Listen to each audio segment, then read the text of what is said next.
삶을 이끄는 것은 당신 자신이다. 최초로 공개하는 그녀가 걸어온 60년 삶의 이야기. 내가 확실히 아는 것들. 오프라 윈프리 지음, 송연수 옮김. 4장 감사.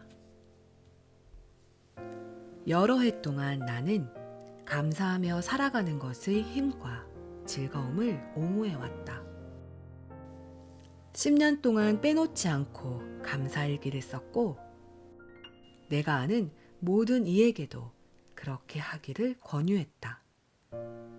그런데 너무 바빠지면서 나는 몰려오는 일에 정신을 차릴 수가 없었다. 여전히 일기장을 펼치는 날도 있었지만 매일 5개씩 감사했던 일을 적던 습관은 점점 느슨해지기 시작했다. 1996년 10월 12일의 감사일기에 나는 이렇게 적었다. 1. 나를 시원하게 감싸주는 부드러운 바람을 받으며 플로리다의 피셔섬 주위를 달린 것. 2. 햇빛을 받으며 벤치에 앉아 차가운 멜론을 먹은 것. 3. 머리가 엄청나게 큰 남자와 소개팅을 한 게일과 신이 나서 오랫동안 수다를 떤 것. 4. 콘에 담긴 셔벗. 너무나 달콤해서 손가락까지 핥아먹음. 5. 마야 안젤루가 새로 쓴 시를 전화로 들려주신 것. 2해 전 나는 우연히 이 일기를 보게 되었고, 어째서 내가 더는 단순한 순간의 기쁨을 느끼지 못하게 된 걸까 의아해졌다. 1996년 이후로 나는 더 많은 부와 더 많은 일, 더 많은 재산 목록을 쌓아왔다. 모든 것이 엄청난 속도로 불어나는 듯했다. 나의 행복만 제외한다면 말이다. 어째서 이렇게 수많은 선택권과 기회를 가진 내가 기쁨을 느낄 시간이 조금도 없는 사람들 틈에 끼게 된 걸까? 나는 이것저것에 신경을 쏟느라 어떤 것도 제대로 느끼지 못하는 상태에 이르렀다. 늘 무언가를 하느라 너무 바빴다. 하지만 솔직히 말하면 그건 핑계일 뿐이다.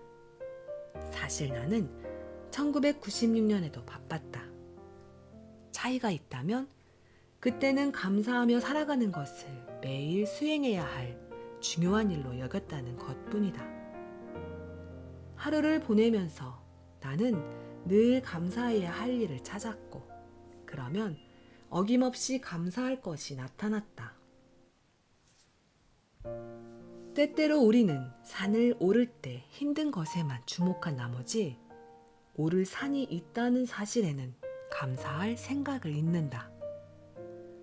내 삶은 여전히 미친 듯이 바쁘다. 하지만 이제는 그런 삶 속에서도 스스로를 지탱할 힘을 가진 것에 끊임없이 감사하고 있다.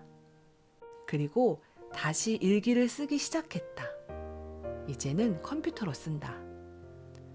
감사해야 할 순간을 만날 때마다 나는 메모를 한다. 내가 확실히 아는 것이 있다면, 만약 당신이 당신 앞에 나타나는 모든 것을 감사히 여긴다면 당신의 세계가 완전히 변할 거라는 점이다. 가지지 못한 것 대신 내가 이미 가지고 있는 것들에 초점을 맞춘다면 당신은 자신을 위해 더 좋은 에너지를 내뿜고 만들어낼 수 있다. 확신하건대 매일 짧게나마 짬을 내어 감사한다면 크게 감탄할 만한 결과를 맛보게 될 것이다. 고맙다고 말해요. 여러 해 전 마야 안젤로가 한 말은 내 삶을 송두리째 바꿔놓았다. 그날 나는 마야와 전화통화를 하고 있었다. 문을 닫고 화장실 안에 들어가 변기 뚜껑 위에 앉아서 정신줄을 놓았다고 할 정도로 주체할 수 없이 흐느끼고 있었다. 그 정도만 해요. 마야가 꾸짖었다. 지금 당장 울음을 그치고 고맙다고 말해요. 하지만 선생님은 이해 못하세요. 나는 흑흑거리며 울었다. 내가 대체 무엇 때문에 그렇게 넋이 나갔던 건지 지금은 알 수 없다. 마야가 이 말을 들으면 그것 봐요. 내가 그랬잖아요. 하고 말하리라. 이해해요. 하지만 오프라가 그 말을 하는 걸 듣고 싶어요. 큰 소리로 말해봐요. 고맙습니다. 고맙습니다. 라고 해봐요. 머뭇거리며 나는 그 말을 따라했다. 고맙습니다. 그리고 조금 더 훌쩍거렸다. 하지만 내가 왜 고맙다고 말하고 있는 건가요? 마야가 대답했다. 오프라가 고맙다고 하는 이유는 당신의 믿음이 너무나 강해서 어떤 문제에 부딪혀도 해치고 나갈 거라는 걸 의심하지 않기 때문이에요. 태풍이 눈 안에 갇혀도 신께서 구름 안에 무지개를 넣어놨다는 것을 알기 때문에 고맙다고 하는 거예요. 어떤 문제가 생겨도 만물의 창조주에게 필적하지는 못한다는 걸 당신이 알기 때문에 고맙다고 하는 거예요. 자, 다시 말해봐요. 고맙습니다. 그래서 나는 다시 말했다. 그리고 지금도 그렇게 말한다. 항상 감사한 마음을 가지기는 쉽지 않다. 하지만 당신이 가장 덜 감사할 때가 바로 감사함이 가져다 줄 선물을 가장 필요로 할 때다. 감사하게 되면 내가 처한 상황을 객관적으로 멀리서 바라보게 된다. 그뿐만 아니라 어떤 상황이라도 바꿀 수 있다. 감사한 마음을 가지면 당신의 주파수가 변하고 부정적 에너지가 긍정적 에너지로 바뀐다. 감사하는 것이야말로 당신의 일상을 바꿀 수 있는 가장 빠르고 쉬우며 강력한 방법이라고 나는 확신한다. 우리의 자아는 나를 타인과 분리된 존재라고 생각한다. 우리가 감사함을 느끼기 위해서는 그러한 자아가 뒤로 물러서야 한다.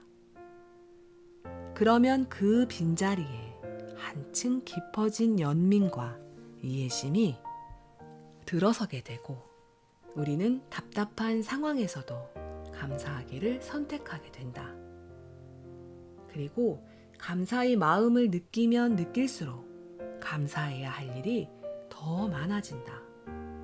감사함은 이렇게 우리에게 선물을 가져다 준다. 마야는 옳았다. 지금 어떤 일을 겪고 있든 당신은 어떻게든 헤쳐나갈 것이고 힘든 순간은 지나갈 것이다. 그러니 지금 고맙습니다라고 말하자. 무지개가 뜰 거라는 걸 당신은 알고 있으니까. 먹는 것에 대해 내가 쏟아부은 에너지와 시간은 계산할 수 없을 정도다. 정말로 온갖 생각을 다 한다. 뭘 먹지? 방금 내가 이런 걸 먹었네? 내가 먹은 게 칼로리와 지방이 이 정도나 되네? 이걸 다 태우려면 얼마나 오랫동안 운동을 해야 하는 거야? 운동을 안 하면 어떻게 될까? 먹은 게 살이 되는데 시간이 얼마나 걸릴까? 등등. 오랜 세월 음식이란 것은 내 머릿속에 자주 등장하여 진득하게 머물렀다. 내가 처음으로 다이어트 전문의에게 지급했던 수표를 나는 아직도 간직하고 있다. 1977년 볼티모어 23살 60kg에 치수 8. 나는 내가 뚱뚱하다고 생각했다. 의사는 내게 1200칼로리 식이요법을 처방했고 2주가 채 지나기도 전에 나는 5kg 가까이를 감량했다. 그러나 2달 후 거의 6kg이 다시 불어났다. 이렇게 내 몸과의 전쟁, 불만족의 악순환은 시작되었다. 나 자신에게 느끼는 불만족이었다. 기어이 나는 다이어트 군단에 입대했다. 비버리 힐스 다이어트, 황제 다이어트, 스카이데일 다이어트, 마녀스프 다이어트 등 온갖 다이어트를 다 시도했고 심지어는 바나나 다이어트나 핫도그 다이어트, 달걀 다이어트까지 해보았다. 농담이냐고? 나도 그랬으면 좋겠다.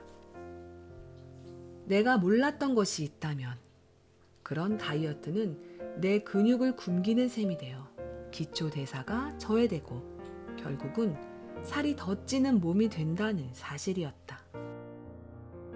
1995년쯤 요요 현상을 거듭한 지 거의 20년이 지난 후에야 나는 마침내 몸매에 상관없이 자신의 몸에 감사하는 것이 자신을 사랑하는 데 주요한 핵심임을 깨달았다. 그 사실을 머릿속으로는 이해했지만 실제로 실천하는 것은 그리 녹록하지 않았다. 깨달음을 얻은 후 6년이 지나고 영문을 알 수 없는 심계항진증에 6개월이나 시달린 후에야 비로소 나는 그것을 받아들일 수 있었다. 2001년 12월 19일에 나는 다음과 같은 일기를 썼다.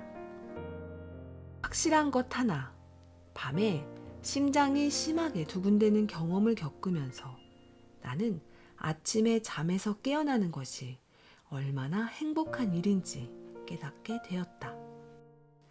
하루하루가 고맙게 느껴졌다.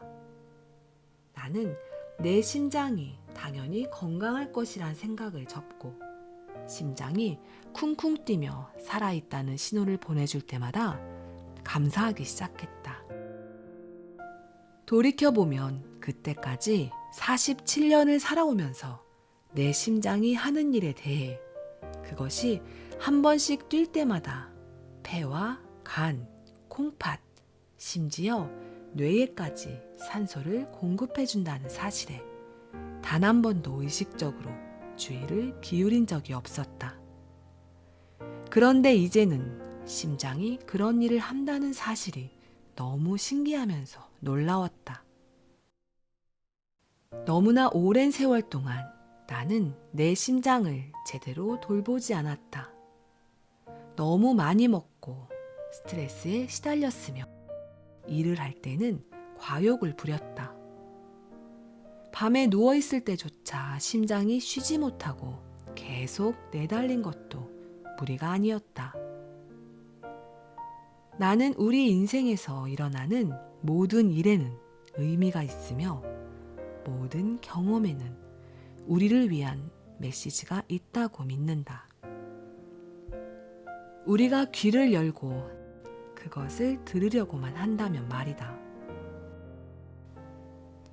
심계항진증이란 증세를 통해 내 심장이 내게 말하고자 한 것은 무엇이었을까? 나는 아직도 답을 모른다. 하지만 그 질문을 하는 것만으로도 내 몸을 다시 한번 점검해 보게 되었고, 어째서 내가 몸을 소중히 여기지 않았는지 생각하게 되었다. 옷에 몸을 맞추기 위해, 아니 세상의 기준에 나를 맞추고 그저 튀지 않기 위해 얼마나 많은 다이어트를 시도했던가. 그 때문에 내 몸을 지탱하는 생명력의 중추인 심장을 돌보는 것은 늘 우선순위에서 밀려났다. 선선하고 볕이 따사롭던 어느 날 아침, 나는 잠에서 깨어나 침대에 앉아 내 심장을 사랑하겠노라고 맹세했다. 경의를 가지고 대할 것이며 필요한 것을 주고 소중히 보살피겠다고. 심장이 일하고 난 후에는 쉬게 하겠다고 맹세했다. 그러던 어느 날 밤, 나는 욕조에서 나오다 전신 거울에 비친 내 모습을 흘낏 보았다. 그때 처음으로 나는 내 몸을 비판하지 않고 있는 그대로 받아들였다. 오히려 내 모습에 대해 따뜻한 감사의 마음을 느꼈다. 따은 머리칼에 화장기가 전혀 없는 깨끗한 얼굴, 생생하게 빛나는 눈동자, 강인하고 튼튼한 어깨와 목덜미. 나는 내가 깃들어 사는 이 신체가 고마웠다. 머리끝에서 발끝까지 찬찬히 살피며 평가를 해보았다. 더 나아질 수 있는 부분이 아주 많았지만 나는 더는 내 몸의 어떤 부분도 미워하지 않게 되었다. 울퉁불퉁한 셀룰라이트마저도 괜찮았다. 이건 내게 주어진 몸이야. 내가 가진 것을 사랑하자 라는 생각이 들었다. 그리고 내가 가지고 태어난 얼굴을 진심으로 사랑하기 시작했다. 2살 때부터 있던 눈밑주름은 세월에 더 깊어졌지만 그래도 내 주름이다. 8살 때부터 잠자리에 들 때마다 알콜솜 2개를 대고 빨래집게로 짚고 자야 했던 낮고 평평한 코도 이제는 익숙한 내 코다. 미소를 지을 때 안으로 말아넣곤 했던 두꺼운 내 입술은 매일 내가 수백만 명의 시청자에게 말을 할 때 사용하는 입술이다. 내 입술은 두꺼울 필요가 있는 것이다.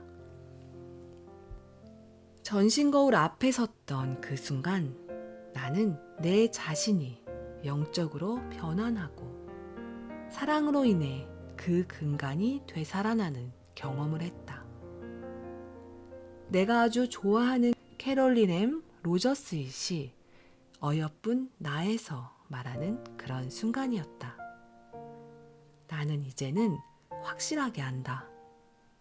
사랑하고 감사하는 마음으로 몸을 받아들이면 우리는 우리의 몸과 싸울 필요가 없게 된다.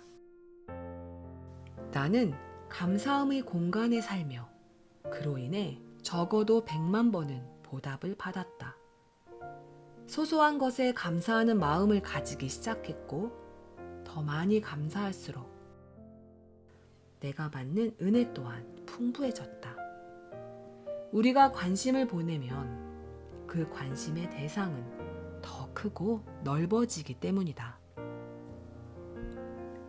당신이 삶에서 좋은 것들에 주의를 기울이면 더 많은 좋은 것들이 생겨난다. 나는 확신한다.